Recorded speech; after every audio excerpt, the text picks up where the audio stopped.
ትናንትም ኔትወርኩ በራሱ የሚመጣው ጣጣ አለው ወይ?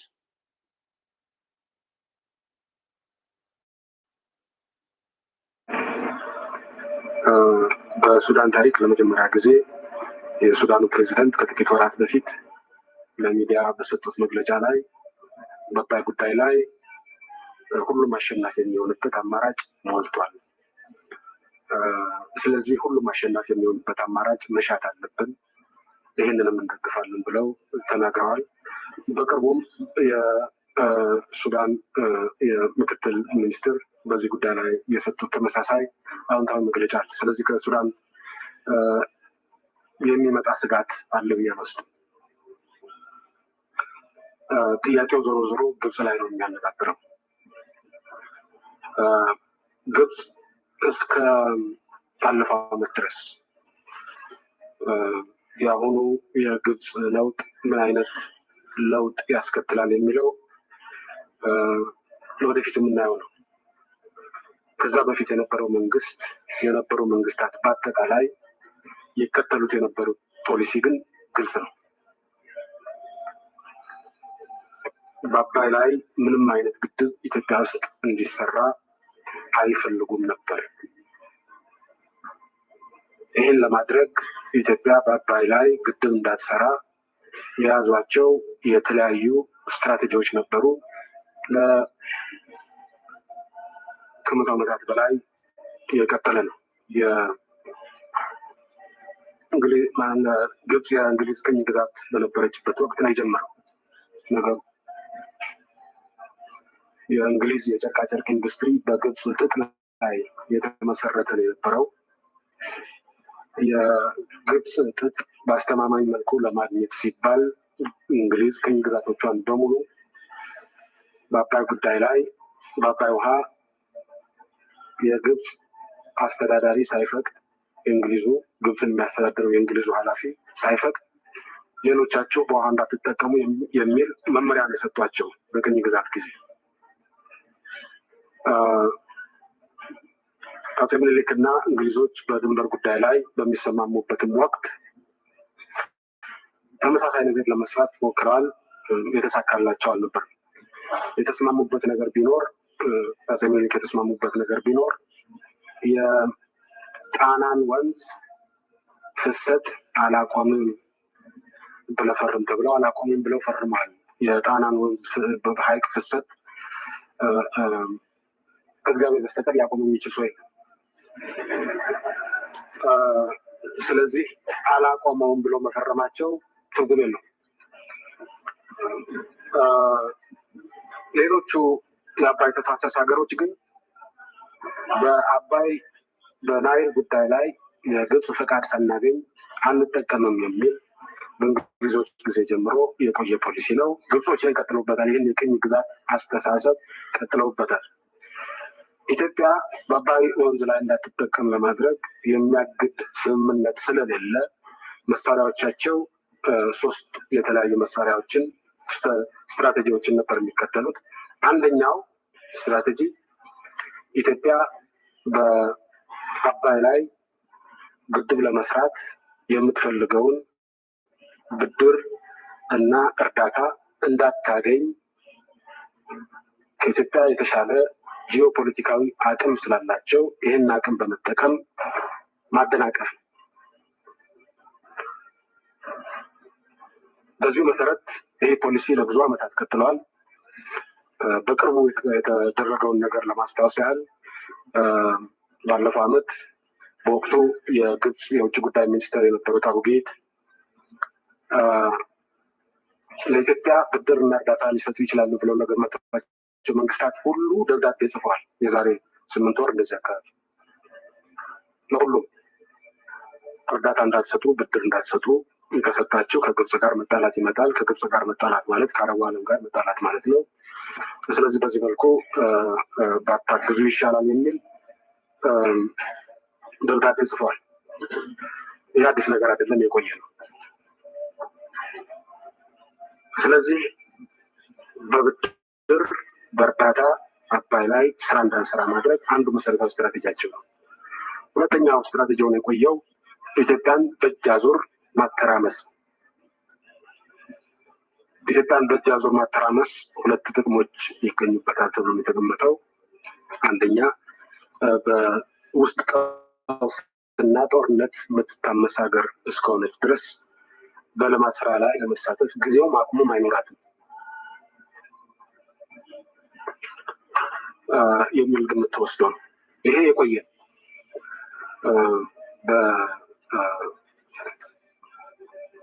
በፕሬዚደንት ገማል አብደል ናስር ወቅት ጎረቤቶቻችን በሙሉ የአረብ ሊግ አባላት እንዲሆኑ፣ አረብ የሆነውም ያልሆነው ጎረቤቶቻችን በሙሉ የአረብ ሊግ አባላት እንዲሆኑ እና በግብፅ አመራር ስር እንዲገቡ ለማድረግ የተደረገው በከፊል የተሳካ ጥረት የዚሁ ውጤት ነው። በሶማሊያ እና በኢትዮጵያ የነበረውን ግጭት በቀጣይነት ቀጣይ ሆኖ እንዲቀጥል ለማድረግ ሲሰራ የነበረው ሴራ የዚሁ ክፍል ነው። አሁንም አልቆመም ያ ነገር። ከቅርብ ጊዜ ወዲህ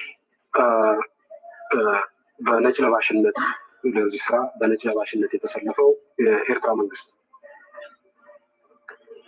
እና የኤርትራን መንግስት በመደገፍ እና በአዝማችነት በማሳተፍ በአፍሪካ ቀንድ ውስጥ አንድ የጥፋት ግንባር ለመመስረት ተንቀሳቅሷል። አስተባባሪው ሻዕቢያ ነው። አንደኛው ጫፉ አልሸባብ ነው። መሀል ላይ የኢትዮጵያ ጸረ ሰላም የኪራይ ሰብሳቢነት ኃይሎች አሉ። እነዚህ ተደምረው አንድ የጥፋት ኃይል ናቸው።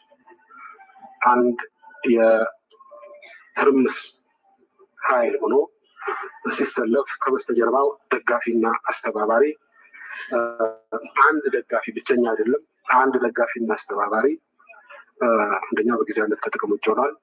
አንድ ደጋፊና አስተባባሪ ግብጽ ነው የነበረው። በተጨባጭ ሲታይ የኢትዮጵያን ፖሊሲ በቅርብ ይመራው የነበረው የግብጽ የውጭ ጉዳይ ሚኒስቴር ሳይሆን በጀነራል ዑመር ሰሌማን የሚመራው የደህንነት መዋቅር፣ የኢትዮጵያን ጉዳይ በቅርብ የሚከታተለውና የሚመራው የውጭ ጉዳይ ሚኒስቴር አልነበር። እንደሚታወቀው ዑመር ሰሌማን ኤርትራ በተደጋጋሚ የተመላለሱ እና ከኤርትራ መንግስት መሪ ጋር የቅርብ ወዳጅነት ያላቸው ሰው ናቸው። ስለዚህ በአባይ ጉዳይ ላይ የልማት ስራ እንዳይሰራ ነጭ ለባሹ በዋናነት የኤርትራ መንግስት፣ በሁለተኛ ደረጃ ሸባብ፣ በሶስተኛ ደረጃ የኢትዮጵያ ጸረ ሰላም ኃይሎች አንድ ግንባር ፈጥረው እንዲያተራምሱ ነው። ይሄ ነው ሁለተኛው ስትራቴጂ። ሶስተኛውና የመጨረሻው ስትራቴጂ በጣም ግዙፍ ወታደራዊ ኃይል በመፍጠር ሌሎች ሀገሮች አደጋውን ሰግተው እንዲቆጠቡ ማድረግ ነው።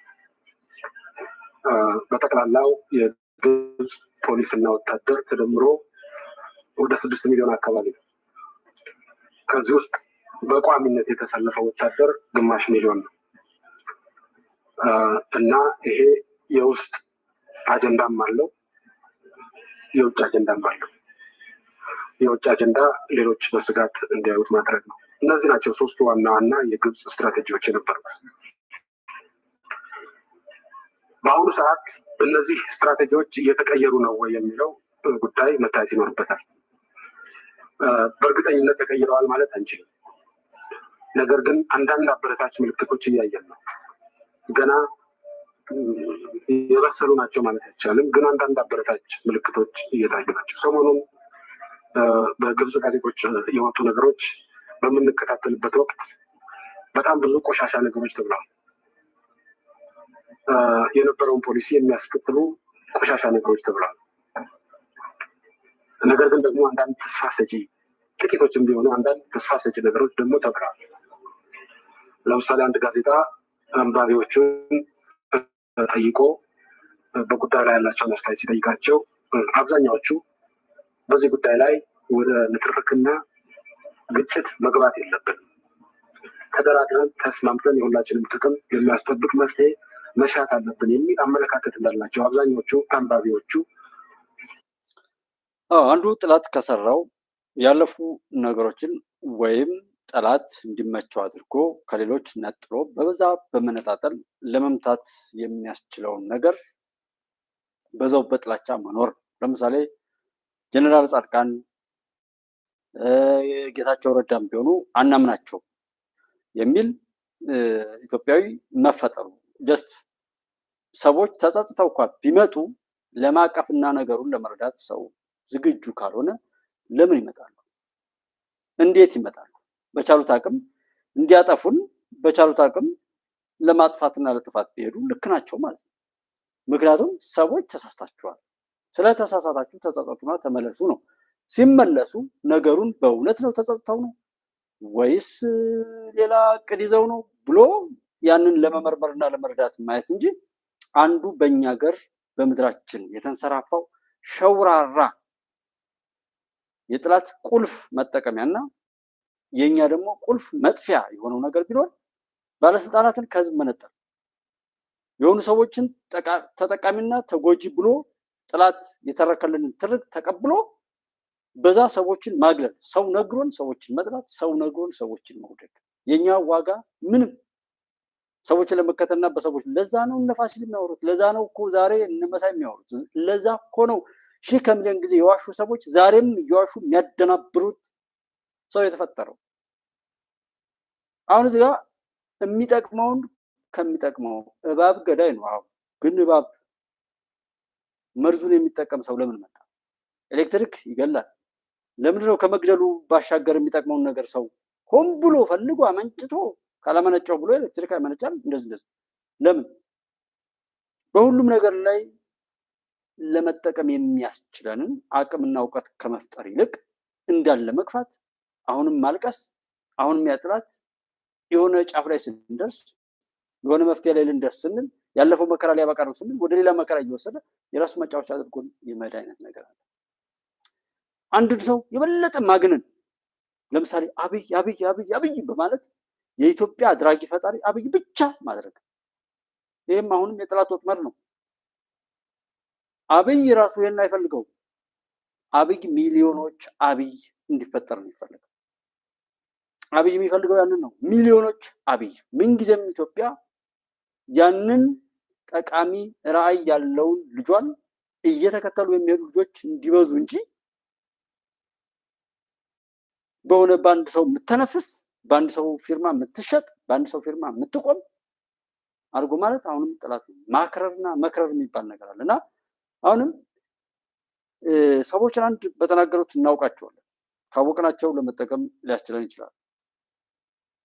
አላማው ምንድን ነው? ለምንድን ነው እንደዚህ የሚለውን ነገር እያዩ መሄድ ላይ ስትራቴጂው እንደዚህ ከነበር አሁን ይሄ ሰውዬ እንደዚህ ይናገራል። ኦኬ ሶ ግብጽ ይህንን የምታደርግንበት ከዛም ጀምሮ ይህንን የምታደርግ ከሆነ ከዛም ነጭ ለባሽ ሆኖ እዚህ ያሉ ጽንፈኞች እንደዛ የሚያደርጉ ከሆነ አሁን ጥንዶ ብለው ራሳቸውን የገለጡ ሰዎችን ይነግረናል እንደማለት ነውና አበክሮ ሰዎችን የመጥላት አይነት አለ። ውሸት ነው። ብዙ ሰው ውሸታም ነው። ምን እንደሚፈልግ አያውቅም። ዝም ብሎ ጥላቻ አለው። ኦር አሁን ጥላት የዘረውን በሽታ ወርሶ ያለ ሰው አለ። ዛሬም ድረስ በብሔራችን በሃይማኖታችን በሆነ በምናገረው ቋንቋ ክፍፍሎች ውስጥ ገብተን ስንት ሰዎችን ነው የምናየው? ስንት ሰዎችን ነው የምናድነው? ስንት ሰዎችን ነው የምንደግፈው? ጥቂት አሉ እውነትን እውነት ብለው ኢትዮጵያዊነትን ኢትዮጵያዊነት ብለው ለዛም መስዋዕትነት የሚከፍሉ። ከዛ ውጭ ግን አብዛኛው የሚነዳው ጥላት ባጠመደው ወጥመድ ነው። እኔ የሚያሳስበኝ እሱ ነው እንጂ እኔ ሻዕቢያ አይደለም የሚያሳስበኝ። ለእኔ ግብጽ አይደለች የምታሳስበኝ። ለእኔ ፋኖና ሸኔ የሚለውን ተውት፣ እሱ ከቁጥር የማይገባም። ለእኔ ግብጽ አታሳስበኝም፣ ለእኔ ሻዕቢያ አያሳስበኝም፣ ለእኔ የኢትዮጵያ ጥላቶች ሁሉ አያሳስቡኝም። ኢትዮጵያዊ ሆኖ የሚልፈሰፈሰው ውሎ አዳሩን ክፋት ተሞልቶ ክፋት ለመጥፋት በየሄደበት በዛ መልኩ ሲዛቅጥ የሚውለው ነው እንጂ የኢትዮጵያን ጥላቶች እኔ ብቻ ኃላፊነት ወስዳለሁ ብያለሁ። ገልጿል። ይሄ ጋዜጣ ያስቀምጠው አባባል ትክክል ከሆነ በከፍተኛ ደረጃ የምንመኘው ነገር እየሆነ ነው ማለት ነው። የምንመኘው ነገር የግብጽ ህዝብ፣ የኢትዮጵያ ህዝብ የግብጽን ህዝብ ለማጥፋት፣ ለማጥቃት፣ ለማደሄት መቼም ቢሆን አስቦ እንደማያውቅ የጋራ ጥቅምን እንጂ የግብጽን ጥቅም ለማጥፋት ለመጉዳት አስበን እንደማናውቅ እንዲገነዘብልን ነበር ከምንም ነገር በላይ የሚፈልግ የግብጽ ህዝብ። እናም በትንሹም ቢሆን ምናልባት ጋዜጣ አንባቢ የሆነው የህብረተሰብ ክፍልም ቢሆን ይሄ ነገር ቀስ በቀስ እየገባው መምጣቱን የሚያመለክት ፍንጭ ተገኝቷል። ይሄ በጣም ጥሩ ነገር ነው። ሁለተኛ የግብፅ ከፍተኛ ባለስልጣኖች ከሚሏቸው መጥፎ ነገሮች ባሻገር አንዳንድ ገንቢ ነገሮች ማለት ጀምሯል።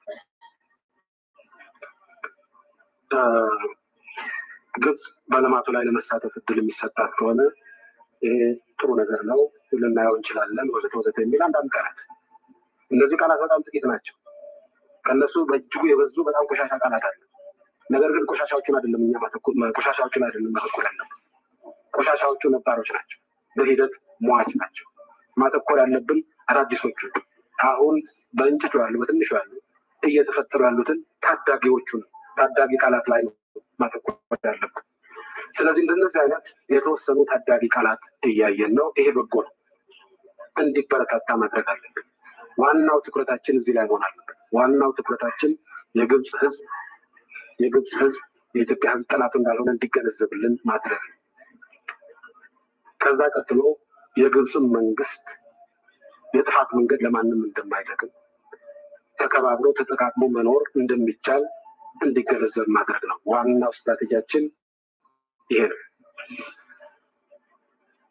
ዋናው ስትራቴጂያችን ይሄ ሆኖ ሳለ እነዚህ በትንሹ በእርሾ ደረጃ ያሉ ጥሩ ነገሮች እስኪያድጉና እስኪጎለብቱ ድረስ ሊከሰት የሚችለውን አደጋ ለመቋቋም ጥረት ማድረግ ይኖራል።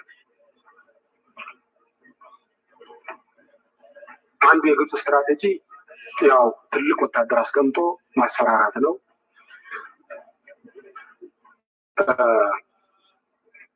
ይህን በተመለከተ ልንከተል የሚገባው ፖሊሲ አለመፍራት ነው የሚሆነው።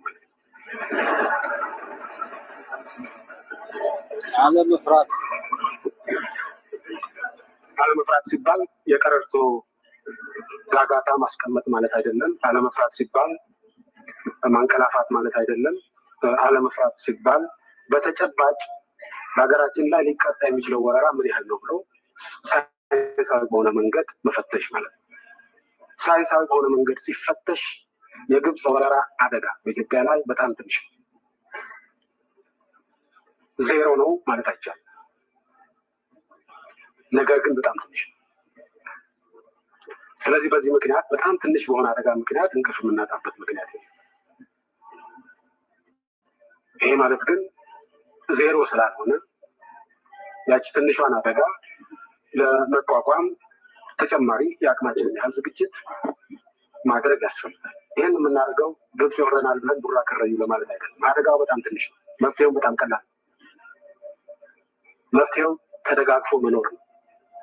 ስለዚህ ወደ ዋናው ስትራቴጂያችን ላይ የተረባረብን ምናልባት 5% ድልም ቢሆን 5% ትኩረት ያስፈልገዋል እና 5% ትኩረት ሰጥቶ ለዚህ ጉዳይ የመከላከል አቅማችንን የመገንባት ጉዳይ ያስፈልጋል ማለት ነው። ሁለተኛውና ዋናው አደጋ ግብጾች በቀጥታ በወረራ የሚፈጽሙ ሳይሆን በነጭ ለባሾቻቸው አማካኝነት የሚፈጽሙት እሱ ነው ትልቁ አደጋ። ወረራ በነጭ ለባሾቻቸው አማካኝነት የሚፈጸመውን በፊትም የነበረ ነው። አሁንም በሰፊው አጠናክረው እየገፉበት ነው። ለነገሩ የግብፅ አመራር ሳይሰጣቸውም በራሳቸው ተነሳሽነት ሊሰሩ የሚችሉ ነጭ ለባሾች አሉ፣ የኤርትራ መንግስት ጨምሮ። ስለዚህ የግብፁ መንግስት እርዳታ ቢኖርም ባይኖርም ይኖራሉ እነዚህ ሰዎች።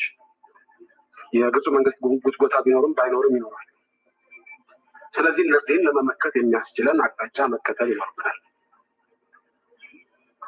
ስለዚህ አሁን ግድቡ ከግንባታ ጊዜ ጀምሮ አደጋ ሊከሰት የሚችል ከሆነ በእነዚህ በነጭ ለባሾች እና ሽብርተኞች አማካኝነት ሊፈጠር የሚችል ነው። ይህን ለመቋቋም አስፈላጊ ስራ መስራት አለብን። እሱን ቀጥዬ በሌላ ርዕስ እመለስበታለሁ። ሶስተኛው የውጭ እርዳታና ብድር እንዳናገኝ ማድረግ ነው መፍትሄው። ግብጾች የተከተሉት ስትራቴጂ የውጭ እርዳታና ብድር ለማግኘት ያደረግነው ጥረት አልተሳካም። ስለዚህ አማራጭ በራሳችን ጥረት መስራት። በራሳችን ጥረት በምንሰራበት ወቅት የግብፅ መንግስትና ህዝብ ትክክለኛውን ድምዳሜ እንዲወስዱ ለማድረግ በሚያስችል አኳኋን ለመስራት እንደተሞከረ ፕሮጀክት ስንመርጥ በአባይ ግድብ ላይ ሊገነባ የሚችለው የመጨረሻው ትልቁ ግድብ መርጠን እየገነባን ያለ። ይህን መገንባት ከቻል ሌሎችን ግድቦች መገንባት እንደማያቅትን ሁሉም ሰው ሊገነዘበው ይችላል ማለት ነው። ስለዚህ በዚህ ዙሪያ የነበራቸው የተሳሳተ አመለካከት ለመቀየር ይህ ግድብ የበኩሉን አስተዋጽኦ ያበረክታል ብለን ተስፋ እናደርጋለን። ሁለተኛ ይህን ግድብ መርጠን ለመገንባት በምንሰማራበት ወቅት የዚህ ግድብ ግንባታ በተጨባጭ ሱዳንና ግብፅን በከፍተኛ መጠን የሚጠቅም እንደሆነ በተግባር ለማሳየት የሚያስችለን ግድብ ነው በተለየ ሁኔታ መራት። ስለዚህ የዚህ ግድብ ግንባታ በግብጾች አስተሳሰብ ላይ በጎ ተጽዕኖ እንዲያሳርፍ፣ በራሳችን አቅም መስራት እንደምንችል እንዲያምኑ፣ ስለዚህ ያ ስትራቴጂ እንደማያዋጣ እንዲገነዘቡ፣ በራሳችን አቅም በምንሰራበት ወቅት ደግሞ ለጥፋት ሳይሆን ግብጾችና ሱዳኖችን ለመጉዳት ሳይሆን ሁላችንም የምንጠቃቀምበት ሁኔታ ለመፍጠር እንደሆነ እንዲገነዘቡ ነው ጥረት እያደረግን ያለ ነው። ስለዚህ በዚህ ደረጃ የኢትዮጵያ ሕዝብ ሊረጋጋ ይገባል። ስጋቱ ከምን እንደመነጨ ይገባኛል። ነገር ግን ስጋቱን ለመቆጣጠር የሚያስችል ሁኔታ አለ። ቀጥተኛ ወረራ ይመጣል የሚባለው ወሬ በጣም የተጋነነ ነው። ከመጣም ያው የተለየ ውጤት ይኖረዋል የሚል ግምት ሊያድር አይችልም። ዋናው በነጭ ለባሾች አማካኝነት የሚሰራው ነው። በነጭ ለባሾች አማካኝነት የሚሰራውን ለመቆጣጠር መንግስት አስፈላጊውን ዝግጅት እያደረገ ነው። ዝርዝሩን በኋላ መልስበታለሁ። ይሄ ታሪካችን ነው። መጀመሪያ ኢትዮጵያ ውስጥ ያለነት ወንድሞች ችግሩ እንዲፈታ ከሆነ መጥፎ ልጆችም ጥሩ ልጆችም የኛ ልጆች በእኛ ዘመን ላይ ያለው ነገር በሙሉ እኛን እንደ አቅማችን የሚያሳትፈን የምንጋራው ታሪክ እንደሆነ መቀበል ነው። በመሸሽ ሌላ ጥፋት እንፈጽም ይሆናል እንጂ አስተካካዮች አይደለም። ለዛ ነው ሰዎች በሌሉበት ከሞቱ ከተረሱ ብዙ ዘመናትን ካለፉ ከመቶ ምናምን ዓመታት በኋላ ሳይቀር እዛዋዳ ሄደን ሰዎችን እያነሳን ዛሬ ላይ ላለመኖር የምንባላበት ሂሳብ ቋንቋን የተናገረው ሁሉ የሆነ ዘሩ ልዩ ነው። በቋንቋ በሚናገረው ነገር ሰው ይወሰናል። የሆነን እቃ የሆነ ነገር ልናስቀምጥበት ብንችል እንኳን ያንን ነገር የያዘ ሁሉ ጀስት ባህሪው ያ ነው ያን የተንሸዋረረ ሰው ፊት የማይቀርብ አይን ያወጣ ምን ነው አይን ያወጣ ውድቀትን የሚያሳይ ፖለቲካ ያለው እኛ ሀገር ነው። ዛሬም ድረስ የምንሄድበት ነገር እዛው ጥላት ወጥመድ ውስጥ ነው። ለመፍትሄው ከሆነ ለመፍትሄው እንስራ። አለዛ ጫፉ ላይ ከሆነ ፋኖ ወጣ፣ ፋኖ ገባ፣ ሸኔ ወጣ፣ ሸኔ ገባ፣ ህዋት እንዳለ ተሰለፉበት